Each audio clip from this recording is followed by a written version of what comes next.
G'day everyone, Jaimunji here, and we are back with me ranking my favourite 10 albums of the year. And in 2025, that was really goddamn hard, guys, really hard. But I've narrowed it down. I think I'm happy with it. Well, I'm as happy as I'm going to be with it. I know in 6 months' time my opinions will change, because it always bloody does, but happy with what we've got for now. But a couple of ground rules before we get into it. I'm not including EPs, but for the first time, in no order, I want to shout out my top 3 favourite EPs of the year, starting with Currents, All That Follows.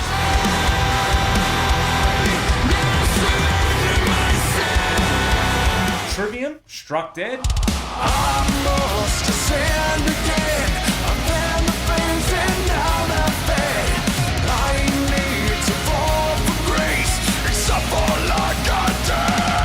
And President, the King of Terror.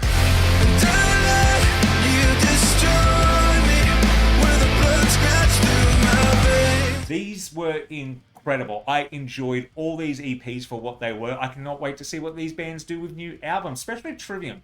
Very curious. Struck Dead was different. If you haven't listened to it, it's only 3 tracks. Go listen to it. I think we're in for exciting times with Trivium ahead. And lastly, I just want to mention Lord of the Lost will not be included in this. When I spoke to Chris, he mentioned that the new albums, they're 3 volumes. He considers them all one album. So once volume 3 comes out, if you will, I'll include that all in one album, and maybe that will make the top 10 of 2026. But for now, 2025, let's get to it.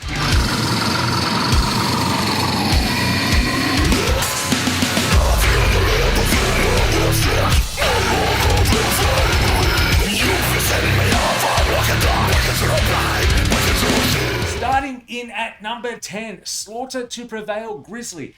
This was hard. There were a lot of albums I wanted to put here, but I struggled. I truly struggled, and I thought, and you can blame my lovely wife, Ali, who is not with me today because she wanted to be surprised on what I did. I could not make up my mind on number 10. So I go over my list of honourable mentions, and she said, this one. I really enjoyed Grizzly. I think what threw me off was Viking, and some of these songs came out so long ago. I forgot they were on the album. I consider stuff like I'm Dead and Banditos and all that as the album. I'm like, no, 1984 is on here. Kid of Darkness is on here. Conflict's on here. Viking's my favourite Slaughter to Prevail song. Or Valhalore. Maybe that's my favourite. That kind of Rammstein-y influence to their sound. I really enjoy this album. Now, I know a lot of people consider Slaughter to Prevail a bit cheesy, but I don't know, man. I like it. I feel it kind of gives me that old school nu metal vibe of when I was growing up, just with a deathcore element thrown on top. So maybe it's a bit of nostalgia on why I like Slaughter so much. And love him or hate him, Alex has got some impressive, that's the word, impressive vocals, man. Like, the range on that dude is incredible. So I'm quite happy to keep this in at number 10. Definitely my favorite track on it is Viking. There was one track in particular I've forgotten the name of now. It began, I can never pronounce it right anyway. It begins with B. I'll put it up on the screen here right now. And I'm Dead out of the new ones was good too, the one featuring Ronnie from Falling in Reverse. But I really enjoyed this album. Yeah, so it didn't have to make the top 10 at the end of the day. I'd be kidding myself if it didn't. Looming shadows hang upon my furrowed brow, full of questions with no answers.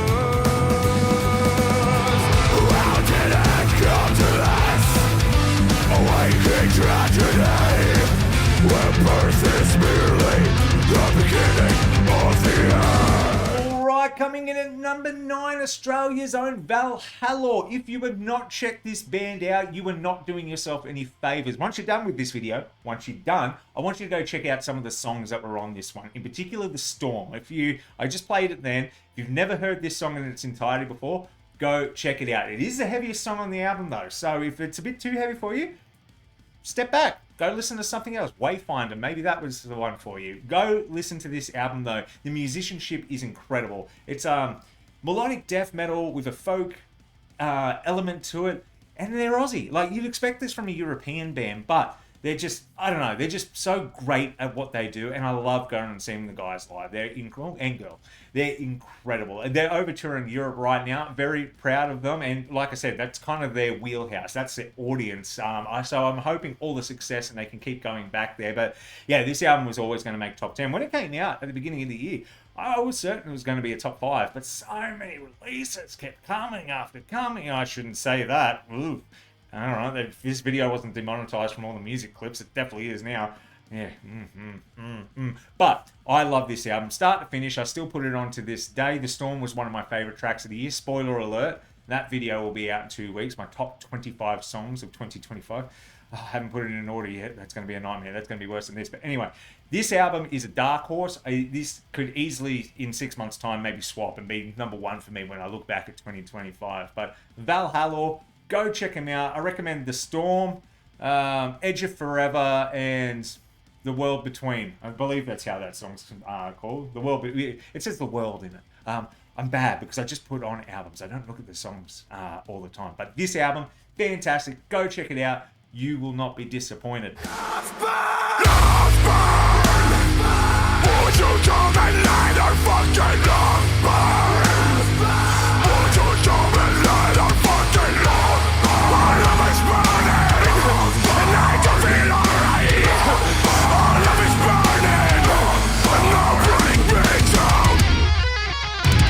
Alright, coming in at number 8, Paleface Swiss. This album, Cursed, is fucking awesome. I think it's just the tip of the iceberg of what these guys are capable of, because they just put out Let Me Sleep, which is off an upcoming EP they're releasing in about 6 weeks' time, actually. It's kind of like the ending of the writing and touring sessions for the Cursed album.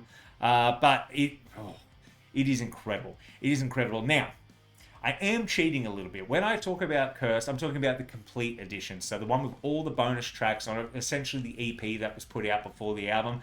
You know what? Bullet for My Valentine did that with the Poison back in the day. The bonus edition chucking Hand of Blood and everything on it. So Paleface Swiss, they're doing it too. So that snuck them in. So I did initially have them higher in this top 10. Trust me, this album is an album, man. You need to go check it out. I know I was just playing Love Burns beforehand, but go check out River of Sorrows as well for the ballad side. This band's going to explode in killer live energy as well. Saw them twice this year. If you get the chance, I know they're hitting up a lot of festivals in the States. They just got announced for Vakken in 2026. They are a must-see band. See them now, because they are. They're going to be huge. But this album is incredible. I am cheating a bit using the complete edition that has the extra tracks. Maybe if it didn't have the extra tracks, it might have been bumped to an honourable mention. But yeah, this incredible. I just can't really say enough good things about it. This is one of those bands that's going to be the next big thing. You wouldn't have heard it here first. I'm sure plenty of people have said that, and they're right to say it too, because it's interesting what they're doing. I'm all for it. I'm interested to see how they evolve, especially as Zelly evolves as a singer. Like he said in my interview with him, River of Sorrows, when they first wrote it, he couldn't sing it. Now he sings it great. So I think he's going to keep working on that. And I think we're going to get some very, very interesting things from the Paleface Swiss camp in the future. And I'm all fucking for it. Me!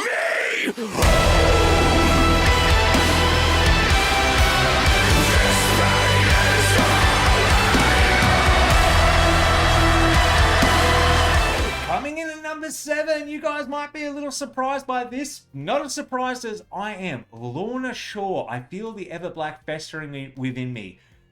Weird album title, man. I stumbled over it saying it. I should not say that when I'm reading out album titles. But this album was incredible. Absolutely incredible. I think for me, my favorite track, well, it might be Forevermore. That didn't get a music video, and if you haven't heard it, go check it out. It's a closer. But Oblivion, the first single, is probably my favorite overall. Will does everything I kind of like. That super high when he says Oblivion. Yeah. That's why I love Lorna Shore, for those notes. That's why I like Pain Remains Part 2 so much, because he does it in that song as well. I feel this album's incredible. I think it was the logical next step for Lorna Shore. I'm not throwing shade having it ranked so low in my top 10. It's just that this was a very strong year.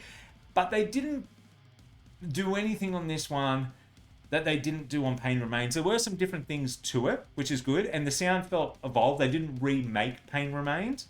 But Pain Remains was such an awesome album. I don't think this one's necessarily better. But I'm going to put Pain Remains as an S tier. And I'm going to put the Ever Black. I'm not saying the whole fucking song title again. It's an A+. It's an A+. It's a perfect follow-up, but it's not a step above. It's not a step above, so that's why I've ranked it slightly lower. And I do think Will's voice in certain songs could be about 5% louder. They get lost in the mix. Pain Remains had that problem as well. Whoever mixed Into the Hellfire, maybe give them a call again, because I feel Will's vocals were mixed a little bit better in that one. But incredible album. I actually, when I put this list together, did have this rank higher. But I did a bit of shuffling, because It is my top 10 with a little sprinkling of my wife's influence as well. I've gotten into some stuff I hadn't gotten into before this year, and I'm like, I'm all for it, man. It's been very different from me. But Lorna Shore, I'm pretty happy with where they're placed. Let's continue. Can you tell me what it's like to bring the dead back to life? Gave me roses when I died, just to kill me one more time. Now I gotta cut you off, gotta cut my losses.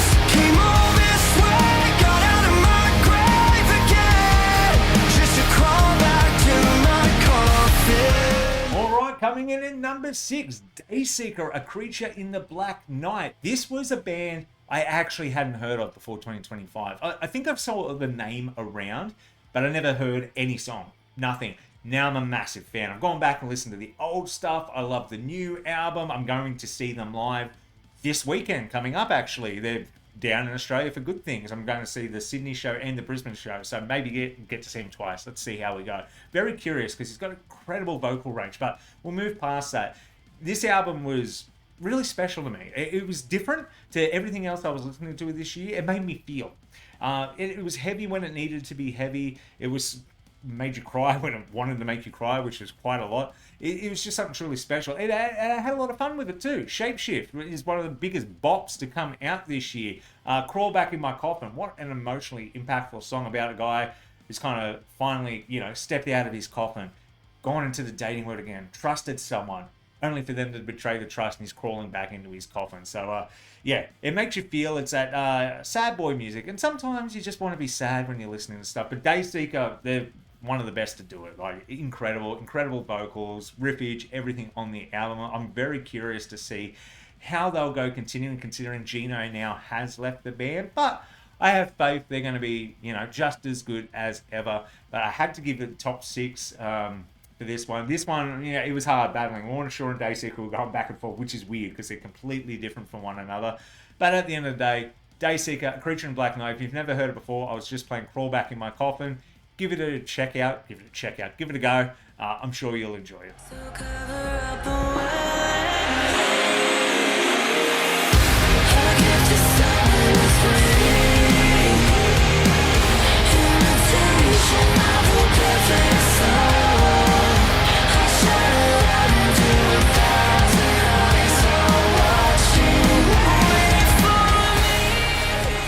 Alright, coming in at number 5, Spiritbox Tsunami C. This was sitting at number 2 up until today. I actually listened to all these albums over the last 3 days, and I had Spiritbox at number 2, but I had to swap it out. And for it to drop back to number 5, I was not expecting. I guess when I put it up to it, there's probably 3 tracks on the album I skip over. But I love the rest of it. I absolutely love the sound. Keith Sweet, I think, is criminally underrated. Deep End, I think, is also criminally underrated. Perfect Soul was one of my favorite songs that came out last year. I think the album's great. And now that I'm saying it out loud, giving it number 5, I'm looking at the rest of the list. I'm kind of happy with that. But this was the next step that Spiritbox needed to take. It was incredible. Like, incredible band, incredibly talented. Well overdue for an Australian tour, guys. Come on. Announce something, please. But yeah, this was when it came out. I think it was March this year, so it came out a fair while ago. I've had it on repeat. I always put it on. Like I said, there's 1 or 2 or 3 songs I skip over occasionally. But yeah, if Spiritbox keep going the way they're going, they're just going to crush it. They're going to be a headliner at these festivals soon enough, just like Bad Omens are starting to become, just like Bring Me the Horizon has become. Spiritbox is going to get up there, and it's great to see a woman in metal doing it as well. Sometimes the gatekeeper audience gets real weird about that shit. If you're one of those guys, fucking take a look in the mirror, dude. It's weird. If you don't like the music, you don't like the music. But some of them are just like, I don't like it because it's got a chick. I'm like, all right, Giga Chad, you're real cool. But this album, Tsunami C, it's got a bit of everything. It's heavy as hell in parts, but really emotionally stripped back. Crystal Roses, Deep End, Tsunami C. I love all those songs. In fact, a lot of the time with Spiritbox, I'm really into the heavy stuff. But just like the album before, Eternal Blue, Secret Garden was my favourite song. Everyone else I think loved Holy Roller, but I was like, I don't know. I love the heavy when they do the heavy, but when they strip everything back and she actually shows her voice, like Perfect Soul, love it. I love it. It's you trick me, you bait me in, you release all these heavy songs, and then you give me something like Perfect Soul, and I'm hooked. It's you've got me on the hook for life, Spiritbox. But yeah, number 5, I had to give it top 5. I could not give it top 5, but yeah, this was hard, guys. This was hard. There's something wrong with me, nothing I haven't turned before. But you can't help to wonder what's behind that door, what's beyond that field, something in that tree, something only you can see. Don't go in the forest. Number 4, Avatar. Don't Go in the Forest. I love this album, and I mean, I love this album. Reacted to every single that came out, and I'm still surprised, and maybe they'll do a live version. Howling at the Waves, which was not released as a single. Incredible track as well. But you just heard the title track, Don't Go in the Forest. Oh, what an album, man. Start to finish, this is Avatar's best work. I think this is the album that's truly going to launch them. I know they're like 10, 11 albums in at this point, but they kind of got a bit more popular a little bit later. It's only been over the last, I want to say like 6-7 years. I think they're kind of really starting to pick up traction, but this album's the one that's really going to do it. One of the best live bands you'll ever see as well. But if you haven't heard this album, go check out the title track, Don't Go in the Forest. I said Howling at the Waves, that is the ballad on the album, so if you're not into the ballad type of thing, I'd probably go check out Captain Goat, because it's just weird and quirky and a lot of fun. And my wife would kill me if I didn't say In the Airways, which is the heaviest song on the album. The beautiful thing about Avatar, and I think that's why I rank this album so high, is no song sounds like another song. Every single song sounds 100% like Avatar, yet none of them sound like anything they've ever done before. And that's the magical thing about Avatar. They're just quirky, they're not afraid to step outside the box, and you know what? I'm fucking rewarding it. Album number 4, Avatar, Don't Go in the Forest.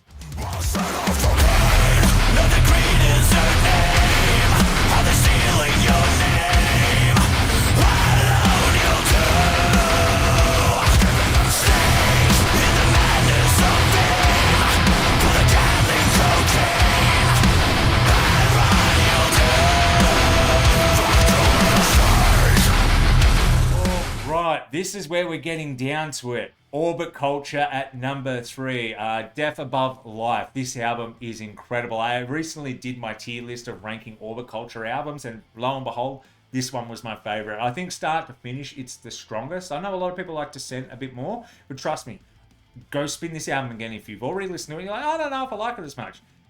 You're wrong. Go listen to it again. I think this is the natural next step of evolution for Orbit Culture. I do not think they've hit their ceiling, though, which is exciting. Which is very exciting. I reckon we're probably 2 albums away, really, from them hitting that big boom moment that I know they've got in them. They're just scratching at the surface. But this was a heavy album. This is, you listen to Orbit Culture, you listen to it because you want to hang your fucking head. And this was just one of those albums. And some of my favorite songs on the album weren't singles. The Storm, which was their kind of a Monomar type song, great. Inside the Wave, or was it Ride the Wave? No, Ride the Wave was Spiritbox song. No, that's it. Anyway, I'm getting off track. The one about waves, that's an incredible song too. Bloodbound, that was a single. Awesome. Hydra, awesome. Nerve, probably my favorite song on the album, which I'm spoilers, that's going to be in my top 25 songs of 2025. But yeah, everything on this was just solid. It's just solid. And I'm glad, because Descent, I felt got a little bit repetitive, where this one, I feel everything's different enough. They're exploring new avenues, new sounds, and it's exciting. I'm very excited for the future of Orbit Culture. This was nearly album number 2 on the list. It only just missed out by just a fraction of a hair. And some people might not like what album number 2 is, but you'll find out what that is in a second, because right now, baby, it's time for honourable mentions. This house of gold is crumbling. We scrape our bones and numb the pain. Surgical scalpels on its scratch skin from bone. Scraping its skin from bone. Love it to the Lord God. Your love bright as the starlight. Oh child, till we can see a black moon.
coming in at number 2, The Devil Wears Prada Flowers. I bet you guys weren't expecting that. And at the beginning of this year, not a chance in hell was I expecting that as well. I like The Devil Wears Prada, don't get me wrong. I got into them late. I didn't like their really, really early stuff, like when the MySpace scene blew up. They just weren't my thing. Just wasn't my thing at all. But as they kind of matured and got older, I like their sound more and more. And the last time, Color Decay, I was like, okay, I like this. Devil Wears Prada is cool.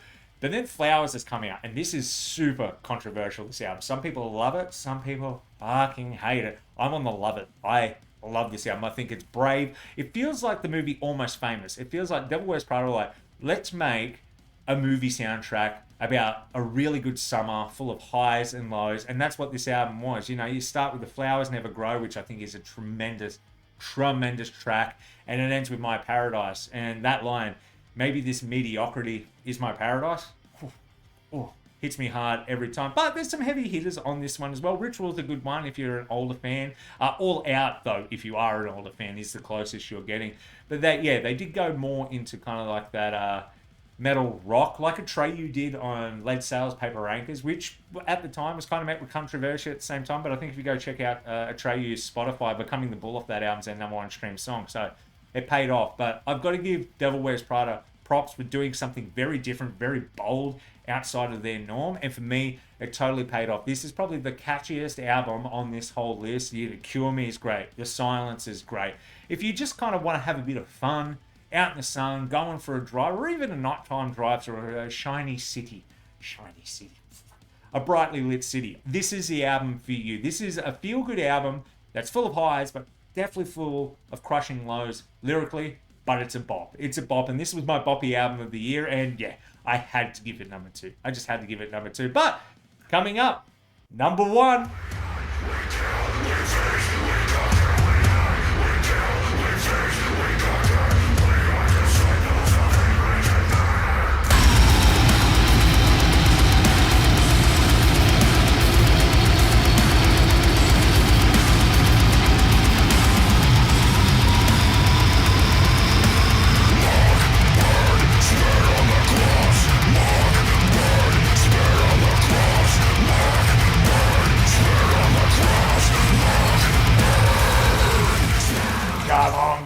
You had to know. I'm wearing the shirt. I purposely chose this one because it says Whitechapel towards the bottom and not up the top. I didn't want to give it away too much, but I wanted to give you guys a hint.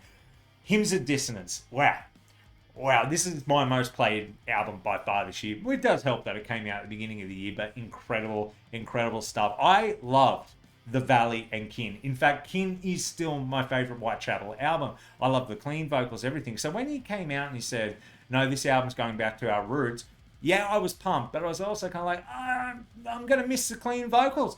I didn't. I think this album needed to happen. This album is fucking heavy, man, and I am all for it. Prisoner 666 opens right into the title track, Hymns of Dissonance. I have to put those songs on back to back all the time, because if you watch the music video to Hymns of Dissonance, the beginning of it is the end of Prisoner 666, so they're meant to be. It's just, the song's truly just a 10-minute deathcore song. But this album, by far, my favorite. When it came out, I knew that wasn't going to change. Every other year, my top album always goes, stuff falls out. Maybe it comes back, maybe it doesn't, maybe it ends up down here. Whitechapel were number 1, and they just, boom, put the nail and went, we're number 1, and they stay number 1. 10 out of 10 album. They better announce a fucking Australia tour. But if you want something heavy and something kind of a little bit disgusting if you read the lyrics, go check out the new Whitechapel album, Hymns of Dissonance. My favorite tracks on this one, probably all of them really, but I'll throw it out. Hymns of Dissonance, Prisoner 666, Visceral Wretch, Mammoth God, and Bedlam. Bedlam, I reckon, slaps. Those last 2 were not singles. Hate Cult Ritual is great as well. Like I said, they're all good. They're all 10 out of 10s. I'd say the weakest track is Diabolical Slumber, and even that I pump all the time. So, yeah, this had to be my top 10. Well, number 1 in my top 10. But like I said, this list was very hard. I think on Metal on Tap, the website, I will eventually put up my top 25 albums. And I'll try and do it in order. I don't know if I will. At least these top 10 will be in order. So look out for that over the next month or two. But yeah, what were your favorites? Like I said, this is my favorite. So there's going to be there's going to be comments down below of people who didn't get to this point in the video going, your list sucks. This isn't metal. cool, man. We like different things. I probably don't like what you like. At the end of the day, metal is such a broad thing. And yeah, I understand that the Devil Wears Prada album was more rock.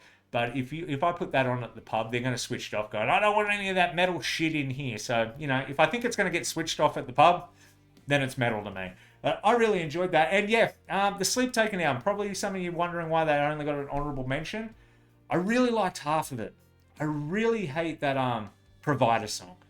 Really hate that song. I hate that song so much it knocked this out of the top 10. This album was originally in the top 10 because I do. Caramel, the ending track, even in Arcadia, all those songs are great. Democles, I love Democles. But yeah, it's just one of those ones where I'm like, the good songs were good.